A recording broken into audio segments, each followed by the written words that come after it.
Welcome, wifeys, to a Magic the Gathering channel. I'm sure your husband sent you here. We are phased out, and my name is Tristen. I'm Justin, and this is going to be the perfect guide for the holiday season in the year 2025. I'm sure you don't know a lot about Magic, but you do know that the person you love spends a lot of time and money on And Magic. a lot of money. So we're here to help you figure out what to get them during this holiday season.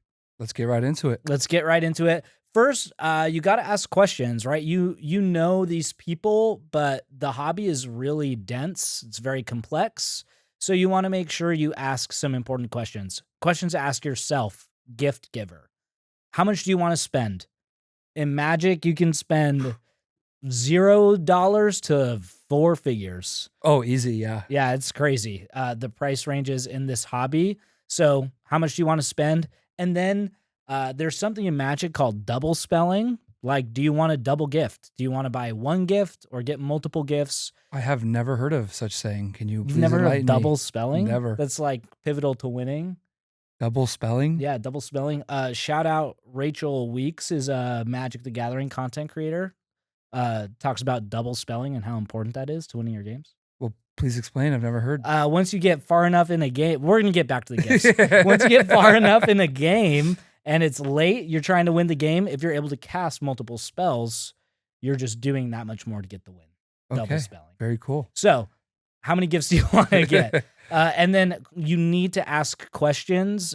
I know you want it to be a surprise, but you need to ask questions to the person you're giving the gift to. What formats do they play? How much do they play? And what do they actually want? I know you want it to be a surprise, but I can't emphasize enough how important it is that you ask if they want a Magic gift, what specifically do they want? Because there's so much you can get someone. There's so much product out there. Sleeves, boxes, playmats, cards.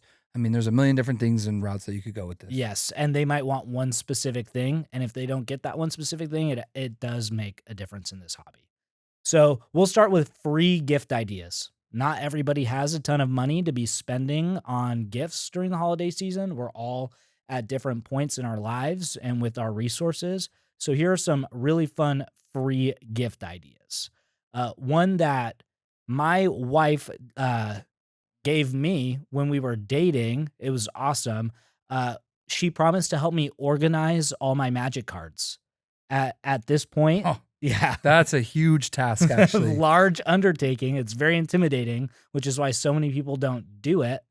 But it was so fun for us.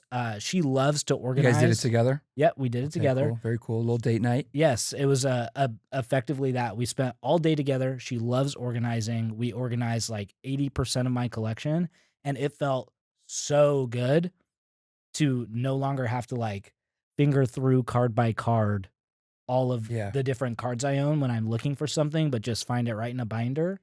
It's also going to be up to how much bulk do they have. Yeah. The odds are, like, we have a lot of bulk. Some people just don't carry bulk at all. Mhm. You kind of need to figure out, do they have a lot of bulk on hand, and is it already organized?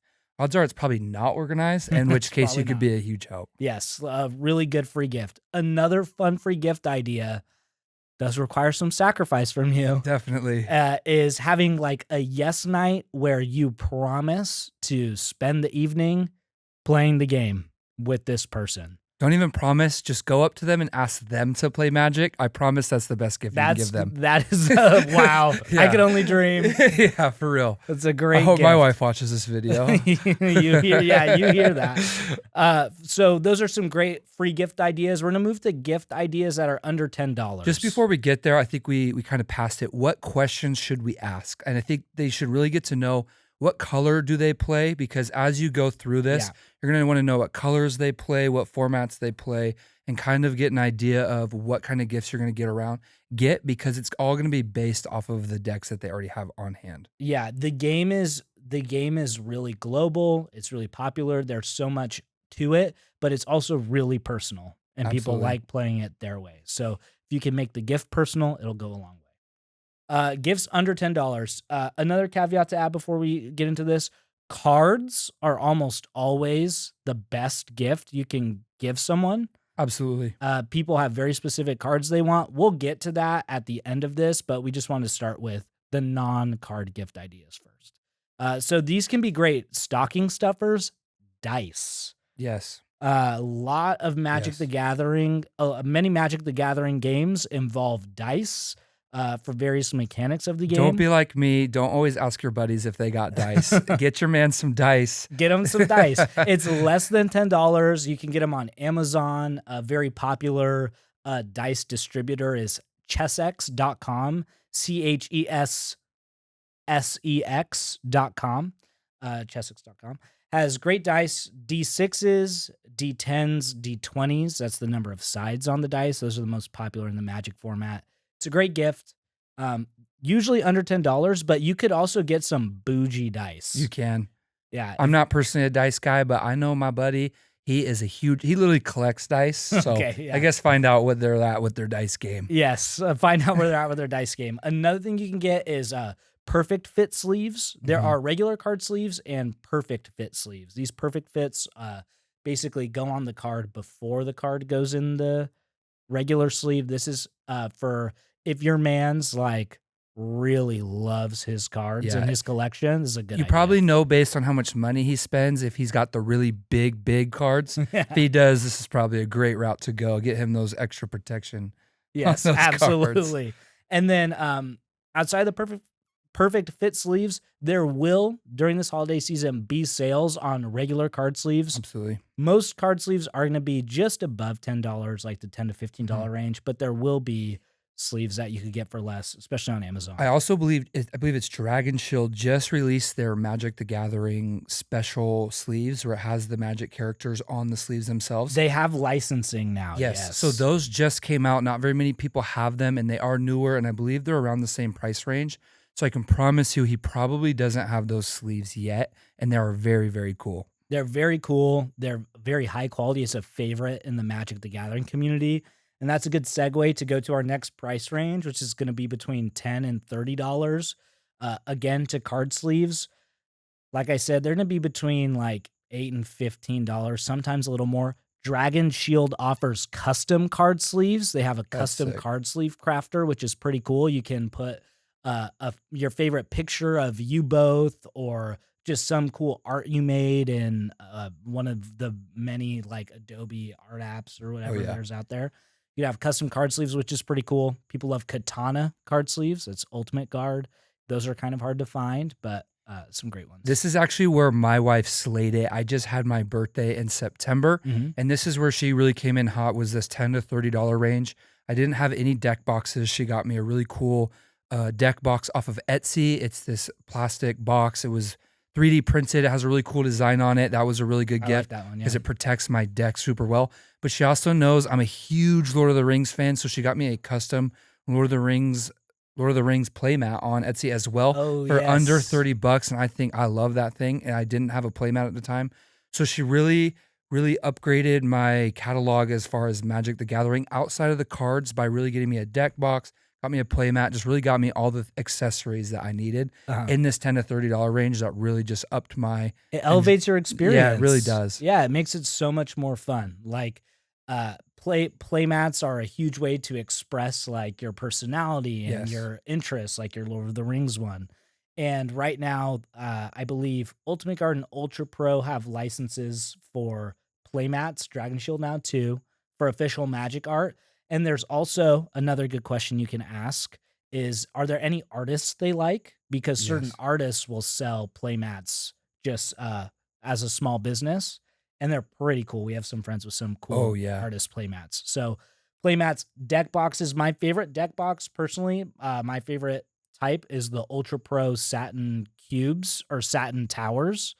I love those. Popular. Yeah, they're very nice. They fit all your cards, and then they have a little tray at the bottom for dice if you're just like carrying around one deck. I really just like the one I got off Etsy. It's 3D printed, it's plastic, it's a hard case, and it's magnetized. It just feels really good, and it just holds the cards perfectly. And speaking of holding the cards perfectly, we talked about card organization earlier. You can get larger like card organizer boxes or binders and sheets, card sheets. to organize your collection, that'll be around this price range too. If they just keep their bulk in like a cardboard box or a shoe box or something, a card organizer is super elite to have. Yeah. Now, I personally recommend one that has 5 slots. That way they can do each color in a row. That's very good. I see a lot of people that get the 4 color ones, and for me, that would just really drive my OCD nuts. I want each color in each row. So if you're gonna do a organizer box, get the 5 row. It's only like an extra $5 or $10. Yes. And last thing to shout out in this range, you'll see a lot of different content creators use these. They're Infinite tokens. It's a small business, Magic the Gathering, very popular. Basically, it's just a really versatile game accessory that anyone can use during a game to show like a temporary game piece. They're really cool, very popular. Moving on to $30 and up.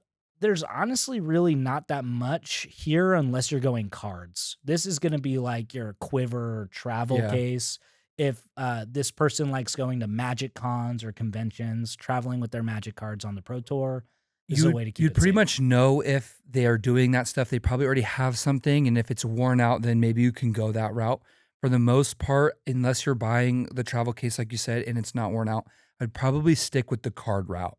A $30 card or up would really probably go a lot farther for them in that scenario, because that's just really going to upgrade and really enhance their playability within their decks. Yeah, and like I love all these things, but what I really want is the cool alt art foil Vaultborn Tyrant from Outlaws of Thunder Junction. Absolutely. Which is going to be that more than $30 range.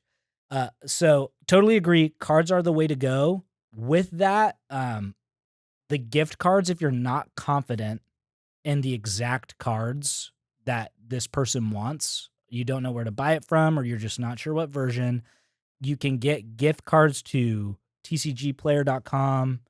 Card Kingdom are the primary ones, the biggest ones.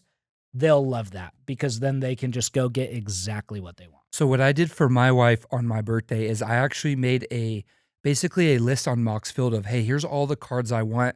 She knew I was building a green deck, and she also knew I was building a Verena deck. So I just laid out a bunch of the most expensive cards ranging anywhere from $1 to $5 all the way up to, I had a One Ring on there for $80 or whatever it is. And so I basically sent her that link to Moxfield that had all the cards I wanted. And then on top of that, I sent her a link to TCG Player. And I was like, hey, here are all the cards that I want. If you're going to buy any of these, here's TCG Player. Just type them right onto TCG Player, and it will take you right to the card, and you can just buy them right there. When you go to our description, it'll have the link to TCG Player and all of that. So you can just go right there to buy cards. Yes, and that I just really can't emphasize enough. That's gonna be their favorite gift of the holiday season if you get them the card they want. Yeah. It's just gonna be... I would just get the list from them of the cards that they actually want, and then I would just go off of that. Yeah, absolutely. Now, if they're a pack ripper like myself, I also sent her a list of my favorite packs. So I sent her a list of just the play boosters I would want, which honestly, there's not a lot of play boosters, but there was some, like the foundations. I was really happy about that. And then also, I really wanted Wilds of Eldraine, so I was cool getting play boosters of those or collector boosters. And then I also sent her a list of the collector boosters that I wanted. So I was like, if you got me the cards off Moxfield or these collector boosters, I'd be super happy. So just ask for that list of, hey, here are the packs that I would want. Yes. What are the play boosters and collector boosters? Those are two different things. I would ask for separate lists on those. And then I would also ask for a list off Moxfield. I feel like that should give you enough variety between all of the cards, the packs, and then throw in some of these in the $10 range, $5 range, that it should make the gift giving experience still very fun. You can still choose what you want to get them, but it will also still be very much a surprise on what they get. Yes, and it'll just be a literal magical holiday season if you do that. Absolutely. Thanks, y'all, for checking in with us and letting us give you some advice on the best gifts to get your magic-loving people in your life. We hope you have a good one. Make sure you like, comment, subscribe, and please let us know if it was successful and if they ended up loving. If you guys need any more tips, let us know in the comments, and we'll get right back to you.